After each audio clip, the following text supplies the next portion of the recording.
I think we need to do go to the history of this and go back and figure out how much see how much every family member is owed in that city.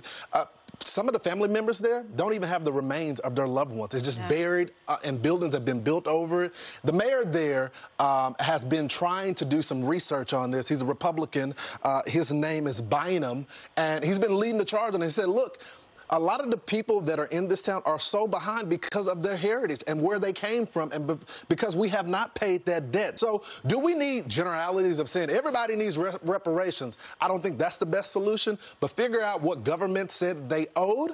Yeah, they need to pay that back. That's the American way. You know, they're still alive that suffered through that.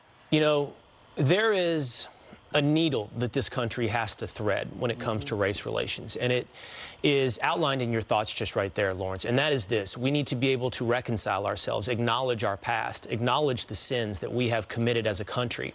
At the same time, not undercut the underlying principles of what made America a unique experiment on the face of this earth. The principles of the United States of America are not at fault, but the modern-day movement of race relations and race reparations is to undercut the very idea of America, and I'm not overstating that.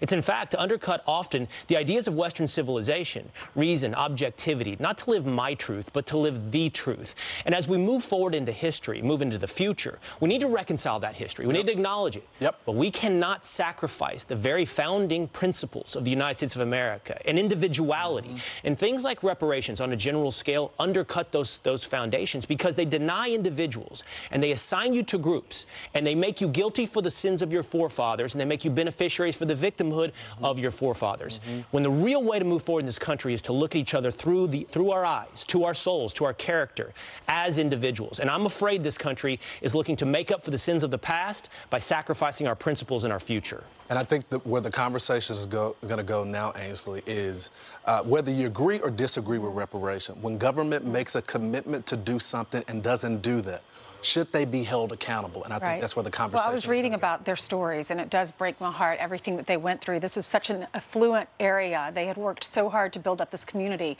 And then one day, in a couple of hours or a few days, it was just all wiped away. And you see their faces, and they were presented flowers. John Legend was supposed to speak, but because they're not getting reparations, they decided to cancel the event. All right, let's talk about infrastructure. Bernie Sanders is saying, why